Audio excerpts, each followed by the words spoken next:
Greetings, dear suckers. My name's Joe Bob, and I'm very peeved. And welcome back to Scarlet Hollow. Where last time we ensured that, once again, everybody lives. As we are wont to do. So, let's get back into it, eh? Let's wake up and smell the ashes. As the thing's panic fades, the vines blocking the door slacken.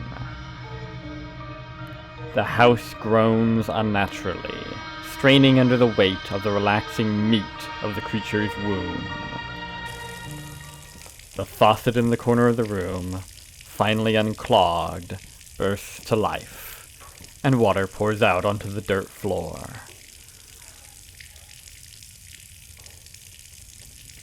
You wanted your witch?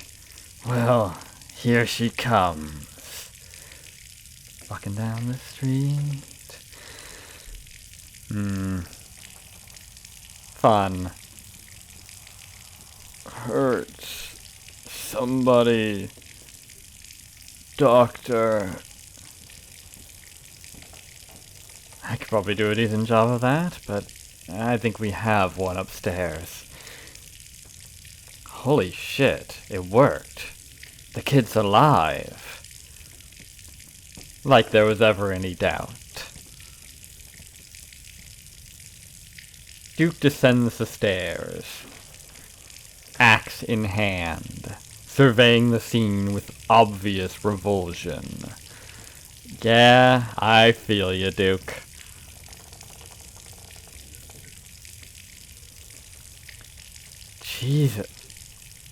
Jesus H. Christ. What is it? I forget what H stands for. Whatever.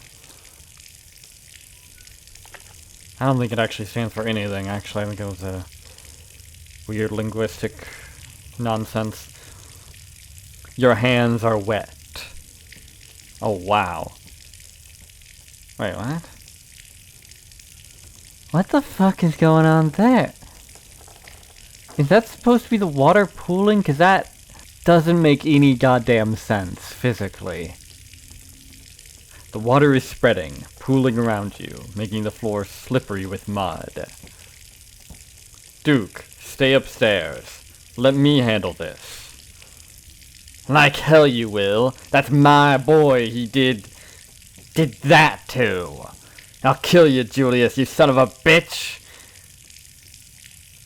Duke lifts the axe, charging through the now ankle-high water. Hey! Careful! Slip hazard! But he stopped mid-swing. Bo's powerful hand, still strong even in his weakened state, has stilled the axe. Hey, Bo. Nice to see you in the land of the living. It falls to the floor, its thump muted in the rising water. No one seems to notice, even though it's risen past their knees. That's because it doesn't actually... That's because it's really poorly drawn, that's why. The doctor comes a moment later. Maybe someone should shut that thing off. Do you really want him to get pneumonia after all this? What the hell happened down here? Yes. Pretty much.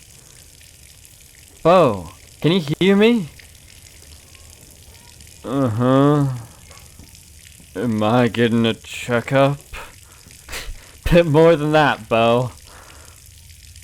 I'd better make some calls. Everyone, stay with me. Hey, the basement is flooding. Am I the only one paying attention?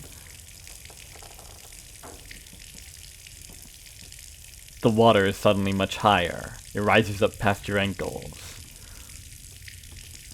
What are you talking about? There's no water.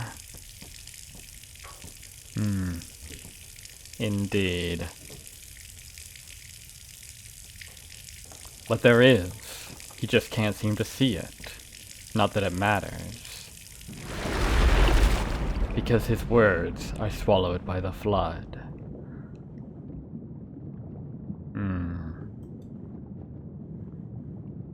Of course. End episode 5 without a single cop dying. Goddamn right. Is this really the end? You feel like you're choking. There's water in your lungs. Or there should be. Your ears are filled with the sound of a rushing current. Currently, anyway.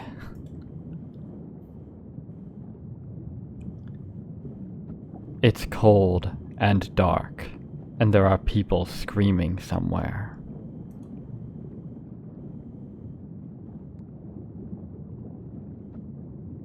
There are bodies in the water with you. They are all dead. 1,000 corpses, 1,000 homes, all torn to pieces. But the flood recedes. It hasn't happened yet.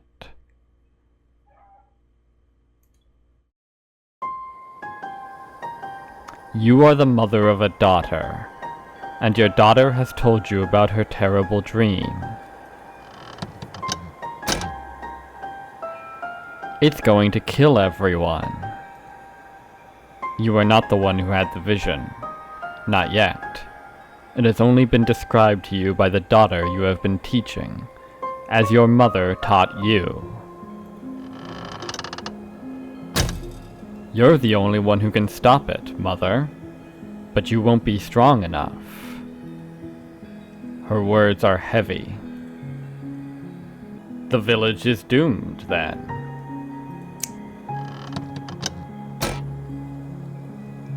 No. I've seen a path forward. The only path that doesn't end in death. Take my power. I give it willingly. Then you can save them all.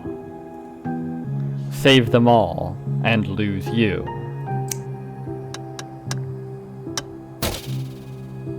You will lose me in any path but this. If we do nothing, we'll die with everyone else. If we flee, I will have the weight of 1,000 lives on my shoulders. I couldn't live. I would be lost either way. This is the way it must be. Reject, and let 1,000 die. You deny your daughter. The flood comes, and despite your best efforts, the village is swallowed. 1,000 bodies and 1,000 homes. But that's not how it happened. This has already come to pass, and there is no changing it now, no matter how much you might wish it had all gone differently. Accept and take your daughter back. You accept your daughter's decision. She is not the child she once was, and there is a confidence in her that you have no choice but to respect. You take her back. Her power becomes yours.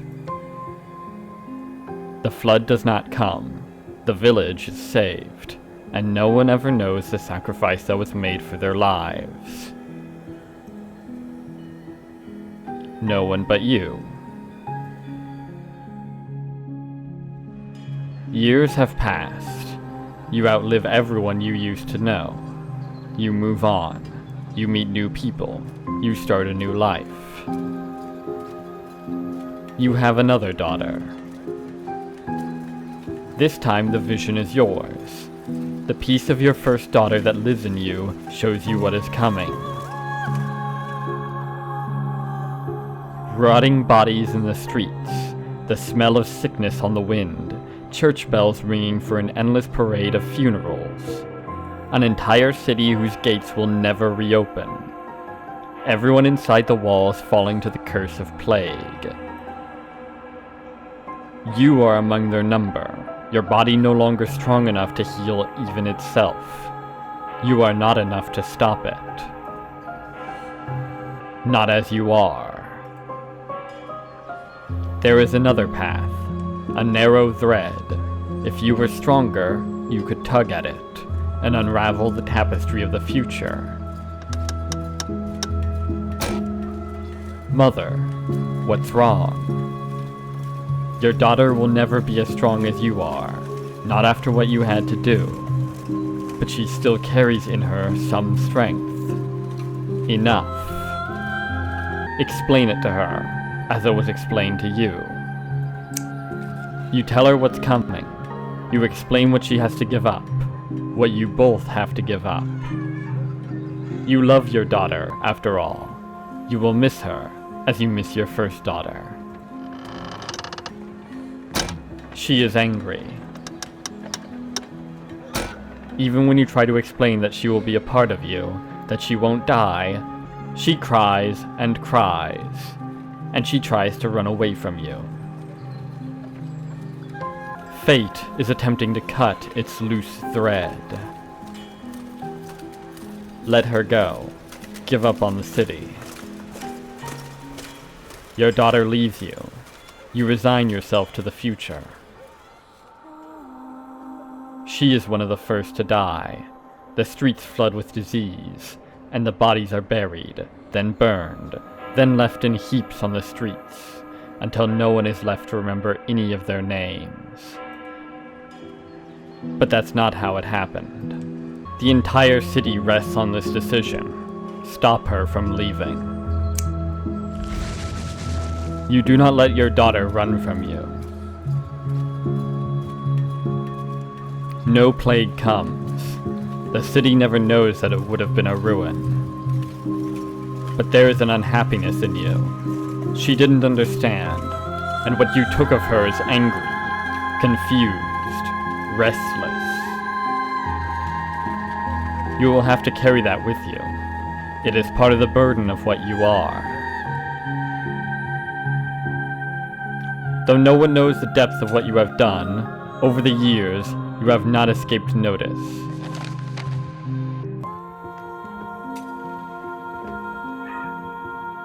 You find yourself in a capital, in a place whose name has changed too many times to count. A war is brewing. The eyes of those who hold fate in their hands are on you, their lips asking which threads to pull and which to cut. And the tapestry is once again revealed to you. The war rages, and it never stops raging. Bleeding that spans generations. Children born to die. Decades of pain that leave a raw wound on the world. Or it ends before it begins. The few die for the sake of that many. You can guide powerful hands to crush those that need crushing, if only you have more power of your own. You call your daughter to you. You raise them differently these days. The disquiet left by the reluctant daughter taught you a permanent lesson. They don't need convincing anymore. They are ready to return to you whenever you need them. Let her be free, and plunge the land into generations of war. You have a change of heart. It has to end sometime. You let her go. Hundreds of thousands suffer. Countless lives are cut short. Your daughter is among them. Even in her privileged place by your side, the war reaches her, and the both of you burn along with everyone else. You saved her for nothing. But of course, that's not how it happened. Take her back and stop the war before it starts. This daughter joins her sisters easily, as she has been trained to do. You are the only one who will remember her sacrifice, and her name. A small rebellion is crushed before it becomes a revolution. The people in power are happy. You leave. You don't want to see any more visions of war. You set your sights on a place where there are no kings. And yet, even an ocean away, power finds you. A man with aspirations, Anyone can hold power here, you have discovered, if they're vicious enough to want it. The hunger in him senses the power in you, and for a time, you humor him. You allow him to give you a life of comfort. You and your daughter. You don't see a future where he ever grows more powerful than you can manage. Not until the vision comes. A war like none the world has witnessed. A fledgling nation devoured in the nest. A man who sits on a throne where none was meant to be. The world under his cruel fist, bowing to its crushing weight. The very ocean stained red by his influence. He is already on his way, you realize too late. You have been too close to him to see it. Your choices have already narrowed. The war is coming whether you strike now or not, the loose thread sticking out from a mass of blood, with you too weak to grasp it. But you have a daughter. You always have a daughter, until you don't. It's time to rest. Aren't you tired? Of course you are. But the world needs you. You can't let it end like this. The part of you that is your first daughter can't let you. Take her back and erase the man before his name can mean anything.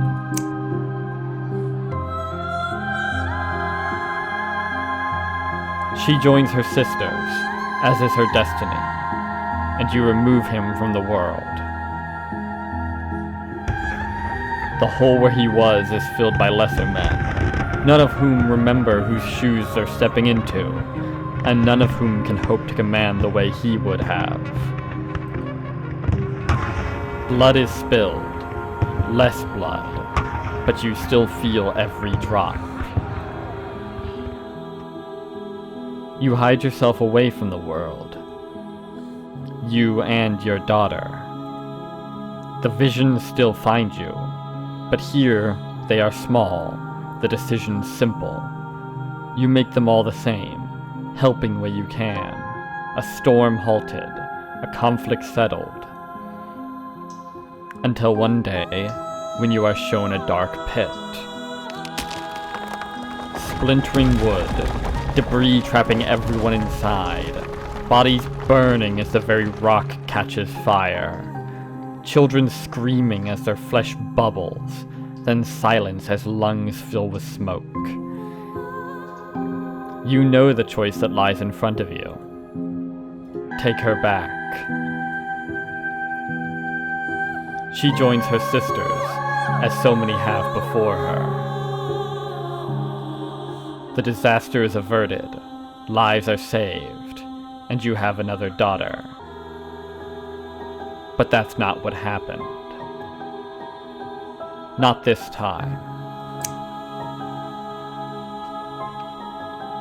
You take your daughter's hand, and you look her in the eyes.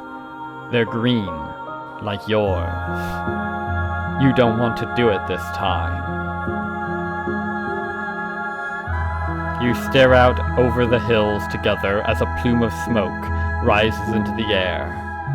But you can't hear the screams from here. You assume you will die one day, like anyone else. After all, you're long past due. Maybe you'll be lucky enough to know your grandchildren before you go. Then the man comes, and with him, a vision. He has already decided. He is bringing something here, something ravenous that doesn't belong, but that has been pressing at the edges of your world, trying to find a way in. It has its way now, whether you help him or not. More of the thread you followed comes into focus, and for the first time, you follow it beyond your death. Disaster after disaster, crisis after crisis, thousands of years of little cuts that you weren't there to mend. On and on it goes, longer than you can ever hope to follow, its toll eternal and incalculable. But there is a new thread, too. If you are patient enough, if you are strong enough when the moment finally comes, if you do everything right, you can devour this thing that sits outside the world.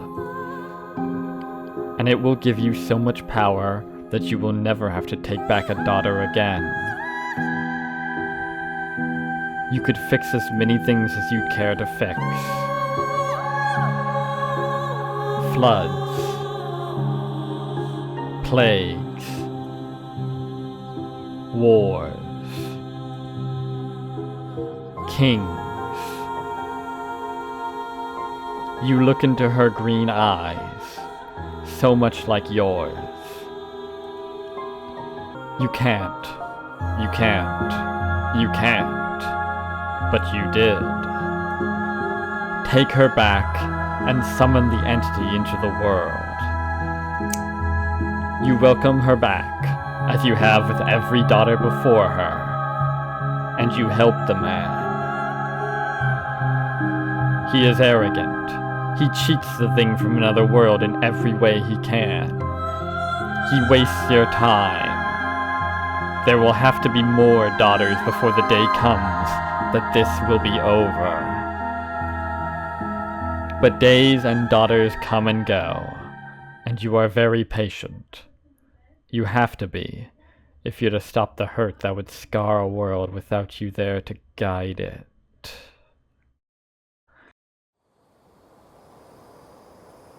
And now you are here, on the cusp of the end, the final daughter. Or at least that's how things go for those who play fair.